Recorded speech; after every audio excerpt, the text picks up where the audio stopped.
आज हम शुरू करेंगे एक्सरसाइज नंबर 1.9 8वीं क्लास की मैथमेटिक्स की। क्वेश्चन 1 मैंने लिख के रखा हुआ है, मैं पढ़ के आपको बता देती हूँ। Find the number of digits in the square root of the following perfect square and verified by finding square root. आपको क्या करना है, ये जो आपको क्वेश्चन दिया गया ये पार्ट 1, इसका आपने स्क्वायर रूट फाइंड आउट करना है। और वो फाइंड आउट करने से पहले आपको ये बताना है कि इसका जो आंसर आएगा उसमें कितने डिजिट्स होंगे। ठीक है, उसके नंबर ऑफ डिजिट्स को बताना है।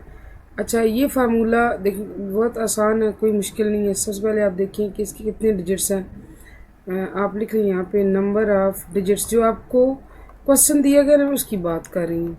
वो है जी 5, और 5 है आपके पास ऑड, 5 से ना 1 2 3 4 5 ऑड है। ऑड के लिए फार्मूला अप्लाई होगा n+1/2। n number of digits है, ठीक है, यानी 5 डिजिट्स +1/2, 5 + 1 6/2 यानी कि 3। So there would be 3 digits in the square root of the above number, in the square root of above number. मैं दोबारा आपको समझा देती हूँ ताकि आप कंफ्यूज ना हो। क्वेश्चन ये किया गया है कि जो आपको ये चीज़ इसका आपने स्क्वायर रूट निकालना है बाय डिवीजन मेथड। आपको पता है कि आप पिछली एक्सरसाइज में भी यही चीज़ करके हैं, बस अ बिट स्लाइटली डिफरेंट चीज़ आ गई है। जो आपने पहले 2-3 लाइनें करनी है, नथिंग एल्स, नथिंग डिफ़िकल्ट। उसमें कहा गया कि इनके आप जो आंसर आएगा स्क्वायर रूट आप इसका कैलकुलेट करेंगे, उसके नंबर ऑफ डिजिट्स बताएं। अब पहले आप इसके डिजिट्स की तादाद गिने। 5 आती है, 5 इवन नंबर नहीं है, ऑड है, पता है ना आपको इस बात का। उसके लिए फार्मूला क्या है, n+1/2। n number of digits है, 5 + 1/2 that is 6/2 and that is 3। सो इससे क्या ज़ाहिर हुआ कि जो आपके पास इस क्वेश्चन का, इसमें मैंने ये ट्रिपल टिक लगाए हैं, जिसका मैंने स्टार लगा शो किया, इसका जो आंसर आएगा ना उसमें कितने डिजिट्स होंगे, 3। बाकी आपने वैसे ही करना है, ठीक है ना। तो अब देखें कि इसका कैसे हम निकालेंगे। 1.8 में हम सारा ये करके आए थे, लेकिन ये है कि आपको पता है ये इम्पोर्टेंट भी बहुत है और स्टूडेंट्स इसको थोड़ा सा मुश्किल भी समझते हैं। तो मैं यही रेकमेंड करूँगी कि आप इसको ध्यान से देखें। मुश्किल नहीं है, देखिए जब आप ट्राई करते हैं ना कुछ भी चीज़ आपके लिए मुश्किल नहीं रहती। सबसे पहले आप पेयर बनाते हैं आप दाएँ से बाएँ, फ्रॉम राइट टू लेफ्ट। ये पेयर बन गया, ये पेयर बन गया, ये रह गया अकेला, कोई बात नहीं। अब देखिए ये अंदर 6 है ना, तो अब आपने यहाँ और यहाँ ऐसा कोई मल्टीप्लाई करना है जो इस तक पूरा जाए 6 तक, या इसके नियरेस्ट जाए, करीब करीब जाए। तो बात यह है कि 1 1 ज़ा 1 होता है, वो बहुत पीछे रह गया। 2 2 ज़ा 4, फिर 3 3 ज़ा 9, 9 तो बड़ा हो गया। So we do have only one option, that is 2 2 ज़ा 4। ठीक है, यही शर्त ये है कि ये और ये सेम होने चाहिए। ठीक है, 2 2 ज़ा 4 आया। फिर जब आप यहाँ आते हैं तो आपको पता है कि चीज़ माइनस होती है। 6 में से 4 माइनस किए, 2 रह गए, एक पेयर नीचे उतार लें, एक पेयर। ठीक है, 35 उतार लिया। ठीक है, अब आप इन दोनों को आपस में कर दें जमा। 2 + 2 कितने हो गए जी, 4। अब आपने ये 4 जो यहाँ पे आया है और इसके साथ यहाँ पे कोई ऐसा हिस्सा लेना है जिन दोनों को सेम होना चाहिए। ठीक है, तो अब चूँकि 5 आगे आखिर में आ रहा है, अगर मैं 45 5 सा करूँ, ठीक है, आप पता है कैसे शुरू करेंगे। अगर आपने शुरू करना है, मैं पीछे बस समझा के आई हूँ, अगर आपने ऐसे शुरू करना हो तो आप 41 1 ज़ा, 42 2 ज़ा, फिर ये आप करते करते कहाँ तक पहुँच जाएंगे, 44 4 ज़ा भी पूरा नहीं आएगा तो 45 5 ज़ा आप करें, 5 5 ज़ा 25, और ये अगर 2 2 5। ठीक है, तो यहाँ पे आप 45 5। अब ये सारा बखेड़ा हम क्यों डाल रहे हैं, इसलिए कि ये वाला डिजिट और ये डिजिट सेम होना चाहिए। सारी कथा ये है कि इनको सेम होना चाहिए। तो ये बन गया 225। अब ये फिर माइनस होंगे, 5 - 5 0 और ये 10। अब आप क्या करें, अब आप जो एक ये पेयर रह गया ना आखिरी वाला, वो भी नीचे उतार लें। 1004 ये बन गया। अब देखिए अब आपने क्या करना होता है, अब 45 और इस 5 को आप प्लस कर लें। 2 और 2 तो प्लस हो चुका है ना, 4 आ चुका है, इसलिए अब 45 में ये वाला 5 प्लस करें। तो ये आ गया 50। ठीक है, आप फिर इसका शुरू करें। क्या शुरू करेंगे आप इसको गैस के तौर पर शुरू करेंगे। मैं इरेज कर लूँ, फिर मैं आपको बताती हूँ कि आपने क्या तरीका अपनाना होता है। कैलकुलेटर ले लें या आप मैनुअल मल्टीप्लिकेशन भी कर सकते हैं। आपने 501 ज़ा 501 502 2 ज़ा 503, लेकिन देखिए 3 तो ये बड़ा हो जाएगा। मेरा जो गैस है कि अगर 502 2 ज़ा करें तो 2 ज़ा 4 2 0 ज़ा 0 एंड 5 2 ज़ा 10, तो ये पूरा आ रहा है। इसका मतलब है कि 502 इंटू 2, तो ये पास आएगा 1004 और ये पूरा पूरा आ गया। तो यहाँ पे कुछ भी नहीं बचेगा, तभी हम क्रॉस लगाते हैं। ये हमारा क्वेश्चन हो गया पूरा ख़त्म। ठीक है, और आपका आंसर क्या है जी? ये चीज़ आपका आंसर होती है। आप इसमें आखिर में बस इतना लिखोगे, हैंस, ये जो चीज़ें हैं ना इस तरह की, hence, that is why, which is, now, given, ये जो आप लिखते हैं ना जुमले, ये असल में मैथ्स के क्वेश्चंस की ब्यूटी को इन्हेंस करते हैं। और आप ये लिखा करें, ये चीज़ बड़ी ज़रूरी होती है। मैं नहीं कहती कि कोई एग्जामिनर चेक करेगा तो वो ये कहे कि लिखा हुआ नहीं है नंबर काटे, लेकिन ज़रा इससे ना आपकी क्वेश्चन की थोड़ी जो प्रेजेंटेशन है वो अच्छी होती है। तो आपके पास था 63504 और इसका आंसर आपके पास आया 252। अब देखिए इसके आप डिजिट्स गिने 1 2 3। क्या यही पेशेंट गोई हमने की थी शुरू में कि 3 डिजिट्स होंगे? 3 ही है ना, तो बस ये साबित हो गया। यही कहा गया। क्वेश्चन पढ़े आप ऊपर, and verify it by finding square root. पहले बताएं फिर वेरीफाई करें। पहले हमने बता दिया था जी कि 3 होंगे, वो वेरीफाई भी हमारा हो गया। सिर्फ 1 मिनट की करें। अच्छा जी, let us proceed to part number 2 and what does it say? Part 2 है बच्चों आपके पास 66564 66564। अब मैं यहाँ पे आराम से शेयर भी कराती हूँ। इसमें इनसे हैं जी 5 है ऑड नंबर, ऑड है ना, तो फार्मूला लगेगा n+1/2, वही चीज़ 5+1/2 6/2 3। तो आप क्या लिखेंगे? अब मैं ये बार बार आपको हर सवाल के शुरू में लिखाऊंगी, आप एक सवाल को नोट करें और देख लें आपने कैसे लिखना है। आप लिखेंगे number of digits is equal to 5, ठीक है, ऑड, और फिर आप ये फार्मूला लगाएंगे और 3, तो आप लिखेंगे so there would be 3 digits in the square root of the above number, कि इस नंबर के स्क्वायर रूट में जो आंसर निकालेंगे कितने, इनसे होंगे 3। अब आप इसको निकालना शुरू करें। वंस यू रियलाइज़ के ये चीज़ करना कितना आसान है, मेरा ख्याल है फिर आपको मज़ा आता है ये स्क्वायर रूट क्वेश्चन निकालते हुए। मुश्किल नहीं है बिल्कुल भी, ठीक है, मुश्किल मत समझा करें, ट्राई किया करें। मैथ्स जो है प्रैक्टिस करने का नाम है, कुछ भी नहीं। अब देखें, पेयर बनाए दाएं से बाएं, फ्रॉम राइट टू लेफ्ट आप पेयर बनाते हो। 6 अकेले रह गया, कोई बात नहीं, वही बात 2 2 ज़ार 4 के 3 3 ज़ार 9 बड़ा हो जाएगा। यहाँ के माइनस होता है, 6 में से 4 माइनस किए 2 रह गए, फिर वही बात कि 2 + 2 4 और एक पेयर आप नीचे उतार दें, ठीक है। अब यहाँ पे आप करेंगे 45, 5 ज़ा ही हमारा नियरेस्ट बनता है, ठीक है। अब मैं आपको प्रोसेस बता चुकी हूँ ना कि ये वाला भी इंसा और ये वाला इंसा भी सेम होना चाहिए, इसलिए हम ये सारा करते हैं। तो वो हमारे पास आया था 225, ठीक है, क्योंकि जब आप 46 6 सा करते हैं ना बच्चे, तो ये देखिए बड़ा हो जाता है। 276 265 से बड़ा हो जाएगा, लिहाजा हम 45 5 ज़ा करेंगे, ठीक है। अब फिर ये माइनस हो जाएंगे, 5 - 5 0, 6 में से 2 माइनस किए 40, ठीक है।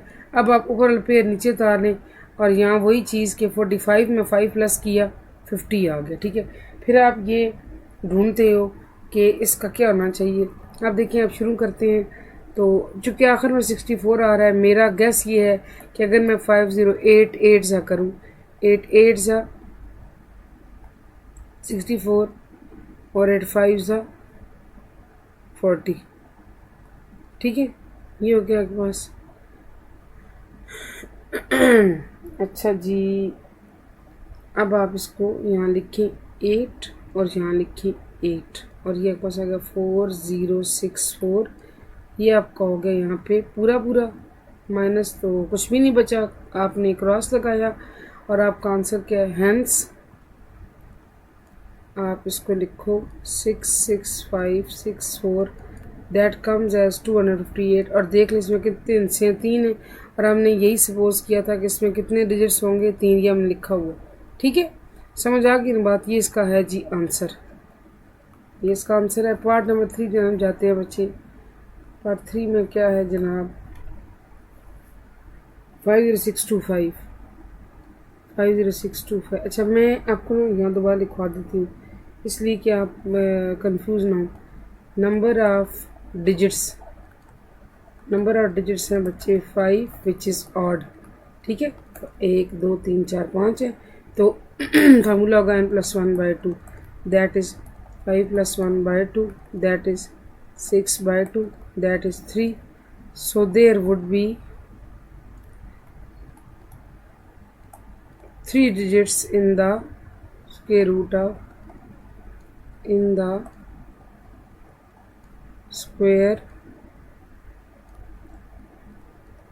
of ऐसे लिख लें आप। ठीक है, समझ आ गई। अब हम इसका कैलकुलेट करते हैं। 50625 वही बात, पेयर बनाए, 5 अकेले रह गया, कोई बात नहीं। हमारे पास एक ऑप्शन 2 2 ज़ार 4। ठीक है, क्यों दोबारा दोहरा देती हूँ कि ये और ये सेम होना चाहिए। ठीक है, 3 3 ज़ार 9 तो बड़ा हो जाएगा 5 से, तो हम 2 2 ज़ार 4 जो नियरेस्ट, हम या तो पूरा उसको लेके जाने की कोशिश करते हैं पहाड़े को, टेबल को, जैसे हम बचपन से पढ़ते हैं, या हम उसके नियरेस्ट अदद को पहुंचाने की कोशिश करते हैं। 5 - 4 1 हो गया, एक पेयर ऊपर से उतार लिया 0 6 वाला पेयर, ये पेयर उतार लिया बच्चों। और अब देखिए 2 + 2 4 आ गया। ठीक है, तो मैं 1 मिनट 43 3 सा करती हूँ, 3 3 ज़ार 9, बल्कि ये बड़ा हो जाएगा 9 जी, ये बड़ा हो गया। ठीक है, तो फिर मेरे पास ऑप्शन 2 वाला बच्चा है, 2 2 ज़ार 4 4 2 ज़ार 8। ठीक है, तो 42 2 ज़ा, क्यों मैंने ऐसे किया कि ये डिजिट और ये डिजिट एक जैसे होने चाहिए। 42 2 ज़ा आ गया 84, 22 बचा, ये इसको लंबा कर दें। 42 में 2 प्लस करें, 44 आ गया। इसका जो पेयर रह गया था ये भी आप नीचे उतार लें, 25। अब आप कोशिश करें इस तक पहुंचने की कौन सा होना चाहिए। वैसे देखिए आखिर में 25 आ रहा है, तो मेरे जहन में एक गेस भी तो होता है ना जो इंसान लगा सकता है कि 445 5 ज़ा करें, 5 5 ज़ा 25, 2 कैरी आया, 5 4 ज़ा 22 2 कैरी, 5 4 20 इंटू 22, ओह तो पूरा आ गया, वेरी गुड। ठीक है, 445 5 ज़ा 2225। ये सारी चीज़ें क्या रिक्वायर कर रही हैं, सिंपल कैलकुलेशन है बच्चे। आपको तो टेबल्स अच्छे से आने चाहिए, आपको मैनुअल मल्टीप्लिकेशन आनी चाहिए। मैं ये रेकमेंड करूँगी कि ज़्यादा आपको ना मैनुअल मल्टीप्लिकेशन आना चाहिए, आपको मल्टीप्लाई करना आना चाहिए। देखिए आप कैलकुलेटर इस्तेमाल कर सकते हैं और आप में से बहुत से बच्चों के पास होते हैं छोटे कैलकुलेटर, लेकिन ज़्यादा बेहतर ये है कि आप ना खुद से मल्टीप्लाई करना भी सीखें, आपको आना चाहिए, ताकि हर चीज़ में आप डिपेंडेंट ना हो कैलकुलेटर पर। कुछ बातों में इस्तेमाल हो भी सकता है, मैं नहीं कहती कि ना इस्तेमाल करें, लेकिन आपके पास आपको ना ये हुनर आना चाहिए कि मैनुअल मल्टीप्लिकेशन कैसे होती है। और सबसे अहम बात, ज़रूरी बात कि आप टेबल से आते, जितने टेबल आपको अच्छे आते होंगे उतना ही अच्छा आप ये इस तरह क्वेश्चंस कर पाएंगे। यानी हो तो आप आखिर में क्या लिखेंगे, हैंस 50625 स्क्वायर रूट निकाला है ना, एंड दैट इज़ 225। अब मैं क्या मुझे ये बात दोहराने की ज़रूरत है कि ऊपर हमने लिखा था कि 3 डिजिट्स होंगे और यहाँ 3 हैं, नहीं ज़रूरत, इसलिए कि आप ये समझ चुके हैं। एनी हो, पार्ट नंबर 4 जने बढ़ते हैं। पार्ट नंबर 4 है जी 6 डिजिट्स पर है, 837225। आप यहाँ लिखिए नंबर ऑफ डिजिट्स। अब देखिए नंबर ऑफ डिजिट्स तो हमारे पास 6 आ गए विच इज़ इवन। अब क्या करेंगे, ऑड में तो आपने देखा फार्मूला था n+1/2। इवन में आप क्या करेंगे, इवन में हम ये करेंगे कि हमारे पास फार्मूला है n/2, simple 6/2 3। So there would be, अब मैं ये आखिर में नहीं लिखूंगी, आप खुद आगे से लिखेंगे। So there would be 3 digits in the square root of 837225। ठीक है, ये एक लाइन आपने खुद ऐड करनी है। और चलिए जी कैलकुलेट करना शुरू करते हैं। 8 3 7 2 2 5 2 2 ज़ा 4 3 3 ज़ा 9 तो बड़ा हो जाएगा, तो वही बात 2 2 ज़ा 4 ही करेंगे हम। और सॉरी पेयर तो हमने बनाई नहीं, बल्कि हम सॉरी पेयर पहले बनाते हैं। पेयर बनाए तो उसके बाद ही हम इसको करने की कोशिश करते हैं। आप देखें कि 83 है, तो टेबल पढ़ते हैं जी। एक जैसे शुरू करने में 1 1 ज़ा 1 से लेकर 7 7 ज़ा 49 8 8 ज़ा 64 एंड 9 9 ज़ा 81। तो मैं 9 9 ज़ा 81 करती हूँ। नियरेस्ट हम ले गए 8 3 - 1 2। अब आप ऊपर से एक निकाल लें, उतार लें एक पेयर, ठीक है। 9 + 9 कितना हो गया 18, ठीक है। अब आप इस 18 के साथ ये ऐसे करके शुरू कर दें और कहाँ तक आप जा सकते हैं। अगर मैं 182 2 ज़ा करूँ 2 2 ज़ा 4 तो बड़ा हो गया, तो फिर इसका मतलब है कि मुझे 181 1 ज़ा ही चाहिए। 181 1 ज़ा 181, ठीक है। 181। अच्छा अब माइनस के 2 में से 1 माइनस किए 1 रह गए। 7 में से 8 माइनस नहीं हो सकता, आप कैरी लाएं 17 बना, तो यहाँ रह गया आपके पास 91, ठीक है। और यहाँ से 1 रह गया, 1 - 1 0 इस साइड पर नहीं लिखते। अब जो पेयर ये रह गया आप इसको नीचे उतार लें, ये पेयर है जी 25। अब देखिए 181 में आप 1 प्लस करें, ठीक है, तो ये आएगा 182, ठीक है। अब आप देखें इस आखिरी डिजिट से मुझे अंदाज़ा होता है कि अगर मैं 182 के साथ ऐसे करके चलती हूँ, तो अगर मैं इसको करूँ 5 5 ज़ा 25 2 कैरी 1 कैरी एग्जैक्टली ये हमारे पास क्या आ गया। यहाँ 5 लगा, यहाँ 5 लगा, 9125 पूरा आया। ये हो गया जी हमारे पास। क्रॉस क्यों आ गया, इसलिए कि ये पूरा आपका ये माइनस होकर 0 आंसर आता है, तो 0 को नाम दिया हम क्रॉस। बचपन से हम ऐसे करते हैं कि हम क्रॉस लगाते हैं। अब आप देखिए आपके पास क्या आंसर है 915। सो या हैंस जो भी आप लिखना चाहो 83722 = 915, ये इसका है जी आंसर। आई होप ये आपको समझ आएगा। पार्ट नंबर 5 जो है वो आपको मैं कर रही हूँ DIY, ठीक है। खुद इसलिए दिया कि आप चूँकि 4 क्वेश्चन करके आए हैं, तो मेरा ख्याल है आपको ये क्वेश्चन करना आना चाहिए। ट्राई कीजिएगा, मुश्किल नहीं है, बहुत आसान है। इंशाल्लाह बाकी के पार्ट्स हम लोग करेंगे जी कल। Thank you so much for watching. अल्लाह हाफ़िज़।